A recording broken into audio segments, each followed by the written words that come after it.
Hi guys, this might sound like a storyline from a telenovela, but believe me when I say that this incident has totally wrecked my life. I'm 32 and have been married to Jake, who's 34, for 5 years now. Our journey together has been marked by ups and downs, many of which can be traced back to my mother-in-law, Vivian. Vivian, now 58, has always been a commanding figure in Jake's life and by extension, mine. So for some context, Jake grew up as an only child with Vivian raising him alone after his father passed away when he was just a toddler.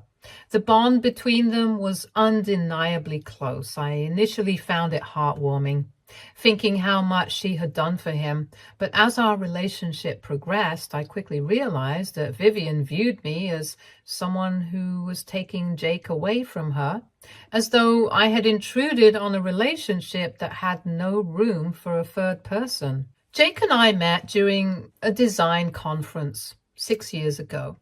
We were from completely different worlds. He was already deep in the hospitality industry, managing luxury hotels under his mother's brand, while I was a self-made graphic designer, freelancing for startups and local businesses.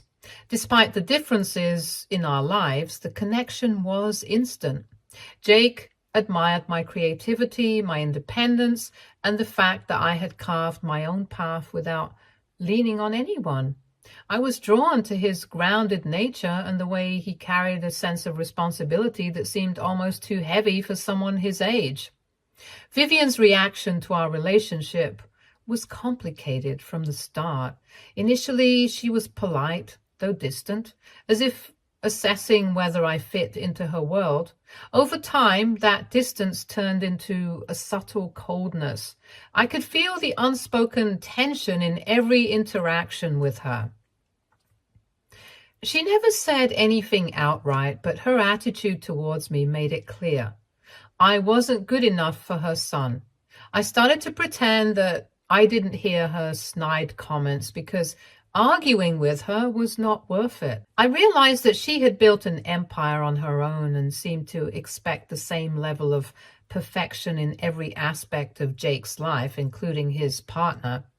It hurt, especially because I had always admired her strength and what she had accomplished. But I came to terms with the fact that winning her over might never happen. She was one of those women who had risen from nothing and made something incredible out of her life. After her husband's death, she worked tirelessly to build her hotel chain. From managing the smallest aspects to negotiating with top investors, she was a powerhouse, a woman who didn't flinch in the face of adversity. That was why, despite her obvious distaste for me, I couldn't bring myself to hate her. If anything, I admired her resilience. But no matter how much I respected her as a woman and businesswoman, it was clear she wasn't going to be the best mother-in-law for me. Despite Vivian's disapproval, Jake and I stood by each other. He always reassured me that his love for me was unwavering, even though it meant navigating the tricky waters of balancing our marriage and his close bond with his mother. Over time, I also came to accept that Vivian and I would never have the close, warm relationship I'd hoped for. Jake would stand up for me when needed, but I didn't want him to intervene much either. For the longest time, our lives stayed in this uneasy balance. I focused on my work as a graphic designer, pouring all my energy into my career, while Jake worked for the family business, and while I was proud of my achievements, designing websites, branding campaigns, and even starting to gather a few high-profile clients. I knew Jake was deeply involved in running the family business. He would always downplay his role, saying he was helping out where needed, but I sensed that there was more to his work than he let on. Then, about 7 months ago, everything changed. Out of the blue, Vivian invited us to dinner at her lavish penthouse. I was immediately suspicious. having grown used to tense, awkward evenings with her. The whole way there, I prepared myself mentally for another round of veiled insults and passive-aggressive remarks. I expected it to be one of those nights where I would walk out feeling like I didn't belong. But to my surprise, Vivian was uncharacteristically warm. She greeted me with a smile, complimented my outfit, and asked about my work with genuine interest. She even shared stories from Jake's childhood, and I found myself relaxing as the evening went on. I thought maybe, just maybe, things were starting to shift between us. It was as we were finishing dessert that Vivian dropped the bombshell. She announced that she was ready to step back from the day-to-day operations of her business and wanted me to join the team. She praised my design skills, saying the hotel chain could use a fresh, modern touch, especially with rebranding efforts and marketing. I was floored. After years of feeling like an outsider in her world, I was finally being welcomed into the fold and couldn't have been more excited about it. Jake seemed just as surprised, though he was clearly pleased. He squeezed my hand, encouraging me to say yes. Before I knew it, I had accepted her offer, though I barely processed what I was agreeing to. It felt like a dream, an opportunity to not only bond with Vivian, but also work alongside my husband and contribute to something greater than myself. The following weeks were a whirlwind. I was thrown into the business world, attending meetings, signing papers, and being introduced to key staff members and clients. I had to learn the hotel industry from the ground up, and I threw myself into it wholeheartedly. For the first time, it felt like I was really part of the family legacy, something larger than my design career. During this time, I discovered just how involved Jake was. He wasn't just helping out. He was essentially running the entire operation. Vivian had been grooming him to take over for years, and he was deeply respected by everyone in the community. It amazed me that he had kept this from me for so long, downplaying his role. When I confronted him about it, he told me he didn't want me to feel overshadowed or pressured to give up my career. I was hurt that he hadn't been fully honest, but I also understood why he did it. His intentions were good. Once I got settled, I took charge of rebranding efforts, working on new marketing strategies, and even overseeing a renovation of one of the older hotels. The workload was immense, but I thrived on it. For the first time in years, I felt like I was part of something much bigger. To my shock, Vivian was pleased with my work and often praised my contributions in front of the board. It felt like I was finally being accepted. But then, 6 months into the job, everything came crashing down. I remember the night clearly. I was working late in the office, finishing a presentation for a potential investor. When Vivian barged into my office, her face was twisted in anger and she was clutching a thick folder of documents. Without a word, she dumped the papers on my desk, bank statements, transfer records, forged signatures spilled out in front of me. Vivian accused me of embezzling funds from the company. She said I had been siphoning money into a secret account and was using my position to rob the family blind. I was speechless. I hadn't done anything wrong, but the evidence in front of me was damning. It was as if someone had perfectly orchestrated the entire thing, and I was the scapegoat. Vivian didn't give me a chance to defend myself. She told me she had already contacted her lawyers and was pressing fraud charges. Jake arrived just as she stormed out. When I showed him the documents, he was as shocked as I was. He promised we'd figure it out together, but I could already see the seeds of doubt in his eyes. How could he not question things when the evidence looked so incriminating? That was 3 days ago, and since then, our lives have been thrown into chaos. I've been suspended from my role at the company pending the investigation. Legal fees are mounting, and Jake and I have spent every waking moment combing through records trying to make sense of it all. None of it adds up. I have no idea where this so-called evidence came from, and it feels like we're walking through a nightmare. Jake is torn between his loyalty to me and the lifetime of trust he's had with his mother. I can see the strain on his face, and though he says he believes me, I can feel the weight of uncertainty pulling him apart. I'm lost, confused and deeply betrayed. Was this Vivian's plan all along? Did she set me up to fall from the very beginning? Or was this somebody else's doing? Why would she go to such lengths to destroy me? I thought we were finally building something together, both in our relationship and the business. Now, everything is falling apart, and I don't know how to fix it.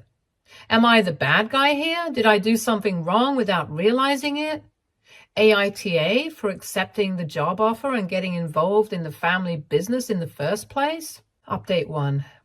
First, I want to thank everyone for their support and advice. It's been a whirlwind over the past few days, and I'm still trying to process everything that's happening.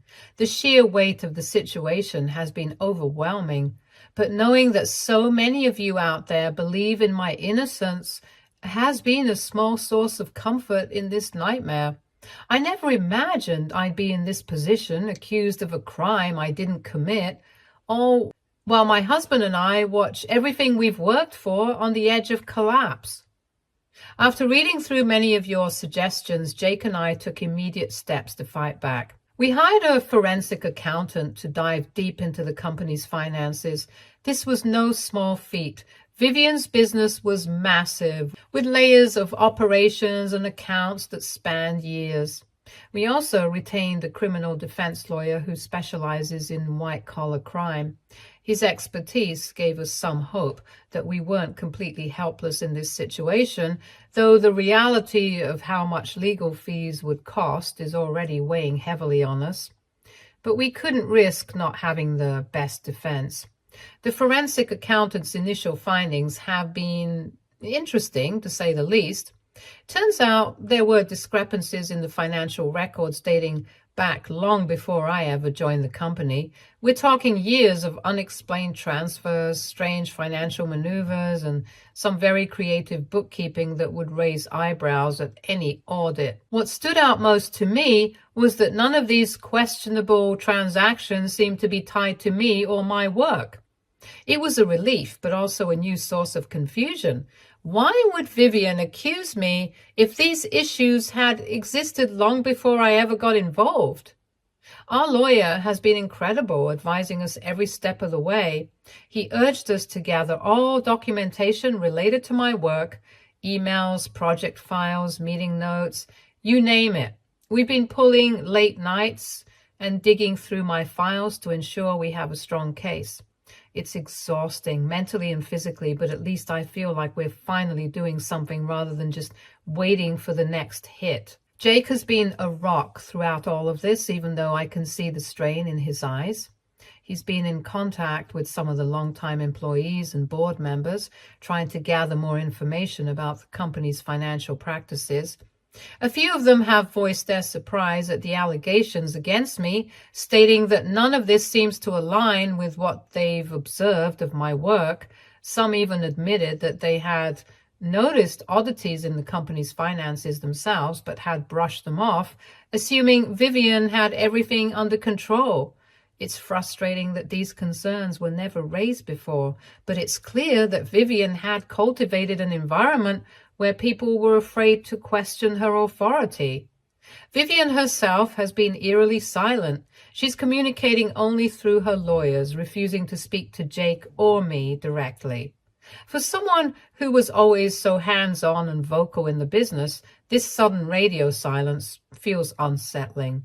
It's as if she's plotting something behind the scenes, and the uncertainty of it all is driving me crazy. I've gone over our interactions 1,000 times in my head, trying to pinpoint the exact moment things shifted, but I can't shake the feeling that Vivian's been planning this for a long time. We haven't told many people about the situation yet, trying to keep things as private as possible while the investigation unfolds. However, Jake's cousin, who works in IT for the company, reached out to us confidentially. He told us that he'd noticed some unusual activity on the company's servers in the weeks leading up to Vivian's accusations. Apparently, someone had been accessing sensitive financial data at odd hours, and there were traces of files being altered or deleted. He's promised to dig deeper and see if he can find any solid evidence of tampering, but even this small lead gives me hope that the truth will eventually come to light. For now, we're in a holding pattern. The investigation is ongoing. We're cooperating fully while also preparing our defense. It's a delicate balance, trying to clear my name without attacking the company that Jake has devoted his entire career to. The weight of the situation is crushing, and I can feel the toll it's taking on us both. We're barely sleeping, and every time the phone rings, my heart races, expecting the worst. I'm not sure how much longer we can keep this up, but for now, we have no choice but to keep fighting. All of this is taking a toll on me and Jake because we have had several arguments about many stuff. I know it has been hard on Jake, but as soon as we get some sort of a grasp on this situation, I plan on discussing everything with Jake and making a few things clear. Thank you all again for your support. I'll update you all when we have more information, but for now, we're just trying to survive day by day. Update 2. I'm still in shock as I write this update. The last 24 hours have been absolutely insane, and I'm not sure I've fully processed everything that's happened. To think that just days ago, I was scrambling to defend myself from these absurd accusations, and now the whole situation has taken a turn that none of us could have predicted. What began as a nightmare has spiraled into something even more complex, and I'm left trying to make sense of how it all went so wrong. Yesterday morning, Jake's cousin, the IT guy who had been helping us in secret, called us in a panic. He said he had discovered something big, something that couldn't wait. He needed to meet us immediately. Given the sensitivity of the situation, we arranged to meet at a small coffee shop far away from the office. The last thing we wanted was for any of Vivian's loyalists or other employees to overhear our conversation and report back to her. As we drove there, I felt a knot of dread tighten in my chest. What could he have possibly found that had him so worked up? When we sat down, he wasted no time getting to the point. With a laptop in front of him, he quickly began showing us a series of files and logs he had retrieved from the company's servers, and that's when the bombshell dropped. He had uncovered evidence of a sophisticated hacking attempt on the company's financial systems. It wasn't just a minor breach. This was a well-coordinated effort to systematically alter records, create false trails, and manipulate the financial data in a way that pointed the finger directly at me.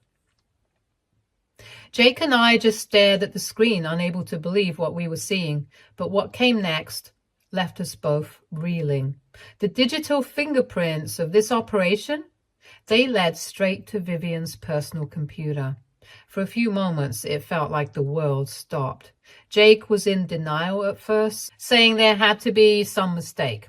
But his cousin, patient and methodical, continued walking us through the evidence. There were login timestamps, IP addresses, digital signatures that all traced back to Vivian.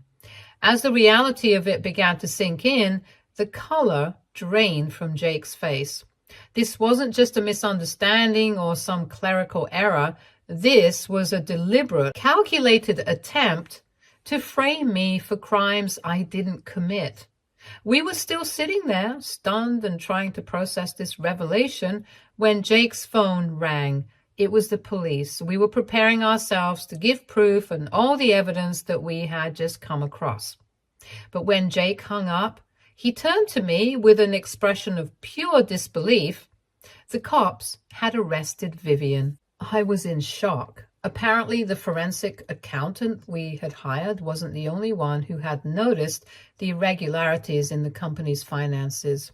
It turns out that law enforcement had been investigating Vivian for months on suspicion of tax evasion and fraud. We had no idea. The police had been quietly building a case against her, and now, with the mounting evidence from both our accountant and Jake's cousin, they had enough to make an arrest. When we arrived at the station, we were met by a detective who gave us the full picture. They explained that when they confronted Vivian with their evidence, she had broken down and confessed to everything. It was as if, at that moment, the weight of all her lies finally came crashing down on her. Not only had she been embezzling from the company for years, but she had also orchestrated this entire scheme to frame me in a desperate attempt to cover her own crimes. Her motive? It was a twisted combination of fear, greed, and jealousy. Vivian had been siphoning money from the company to fund a lavish lifestyle that included everything from expensive trips and luxury cars to a gambling addiction that no one, not even Jake, had known about. As the wall started closing in on her, she panicked. She saw me as an easy target, a newcomer who didn't take the fall and distract from her own financial misdeeds. The fact that she already didn't like me was just a cherry on top for her. She thought that by framing me, she could not only protect herself, but also drive a wedge between Jake and me, ultimately bringing her son back under her influence. I was numb. To think that someone I had admired and respected had been plotting against me all along was beyond anything I could comprehend. Jake, on the other hand, was devastated. His emotions were just a mix of anger, disbelief, and grief. The mother he had spent his entire life looking up to, the business he had been so proud to be a part of, it was all built on lies. He kept asking himself how he could have missed the signs, how he could have been so blind to her deceit. But there were no easy answers. Vivian had hidden her true self behind a mask of success and authority for so long that even her own son hadn't seen it coming. The lawsuit against me was dropped immediately, and the police officially cleared me of all charges. I should have felt relieved, but instead I was left with a deep sense of exhaustion and emotional turmoil. The company's reputation was now in tatters, and Jake and I were scrambling to reassure investors, clients, and employees that we could pick up the pieces. It felt like the ground had shifted beneath us, and we were struggling to find our footing. Jake was named interim CEO, a position he had always hoped to earn on his own merit, not as a result of his mother's downfall. We'd been working closely with the board to stabilize the business and chart a path forward, but it's clear that it's going to be a long road.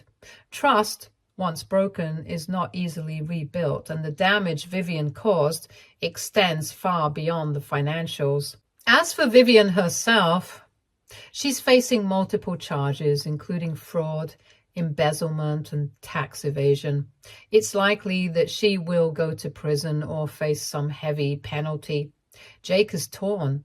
Part of him feels like he should visit her and try to understand how she could do something so terrible, but another part of him is so filled with anger and betrayal that he doesn't know if he can ever forgive her. I'm trying to support him the best I can, but I'd be lying if I said I wasn't still furious myself. 6 months ago, the woman who welcomed me into the family and the company with open arms had, in the end, tried to destroy everything I cared about. Jake and I have decided to take a short break, a weekend getaway to clear our heads and figure out where we go from here. There's so much to process, and I don't think either of us truly knows how to move forward yet. But for now, we have each other, and that's what matters most. Thank you all for your support throughout this nightmare.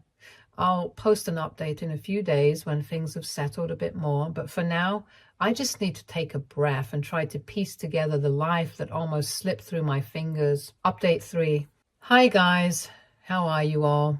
It has been such a roller coaster since my last update, and I finally feel like I have a moment to breathe and reflect on everything that's happened. The chaos that had become our lives has started to settle, and while the road ahead is still long, Jake and I are finding our footing again.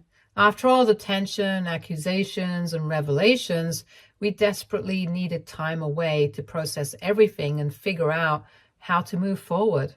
As planned, Jake and I took that weekend getaway. We rented a small cabin by a lake, no cell service, no internet, just us. It was exactly what we needed. For the first time in weeks, we could actually breathe.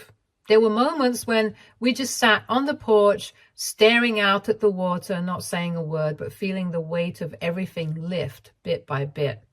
Those days always helped us reconnect and process the trauma we'd been through. During one of our deeper talks, Jake opened up about everything he's dealing with regarding his mother, Vivian. He confessed that the betrayal ran much deeper than even I had imagined. One of the instances he gave me was that when we started dating, Vivian had warned him not to disclose his actual position at work to me. At the time, she apparently felt I was only with him for his money and status, an assumption she made without ever taking the time to truly know me. He also revealed that in the early days of our marriage, when I was just beginning to take a more active interest in the family business, Vivian had privately warned him that my ambition was dangerous. She implied that I might be looking to take control of the company, or at the very least, undermine her authority. Jake had dismissed her claims at the time, but now, hearing the full scope of her actions, it was clear that Vivian had been laying the groundwork for her scheme against me for years.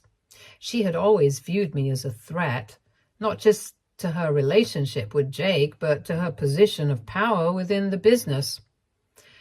Jake is angry, of course, furious at her betrayal, at the lies she spun and at the damage she caused. But beneath that anger is a deep sense of loss. He's grieving for the relationship he thought they had, for the mother he believed he knew. It's been incredibly hard for him, and I could tell he's still wrestling with the idea of whether or not he can ever truly forgive her. Jake decided to seek therapy to work through these feelings, and I fully support his decision. He's realized that the emotions he's experiencing are far too heavy to carry alone, and therapy seems like the healthiest way for him to unpack everything. As for the business, we returned from our trip to find things in better shape than we expected. I'd been so worried that while we were gone, everything would collapse, but it turns out the board of directors had really stepped up. They've been incredibly supportive, recognizing that both Jake and I were victims in this situation, not perpetrators. One of the first things they did was approve a comprehensive audit of the entire company to ensure no more surprises were lurking in the books. It's a huge relief to know that the board is taking such proactive steps to restore the company's integrity. I've also been officially reinstated in my position, which felt like a weight being lifted off my shoulders. Even better, the company issued a public apology for the false accusations made against me. I was nervous about how that would go over, but the response has been overwhelmingly positive. Many of our employees have reached out with messages of support, which has been incredibly heartwarming. It's reassuring to know that despite everything, the people I work with still believe in me. We held a company-wide meeting to address the situation openly. It was one of the most difficult things we've had to do, but it felt necessary. Jake took the lead, speaking passionately about the importance of integrity and transparency moving forward. He didn't sugarcoat anything, and I think the honesty resonated with the employees. It was a hard conversation, but I think it went a long way towards building trust within the company. On the legal front, things have progressed quickly.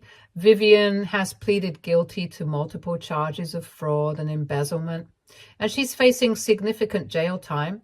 It's still surreal to think about the woman who once commanded such respect and authority in both the business world and in our personal lives is now going to prison.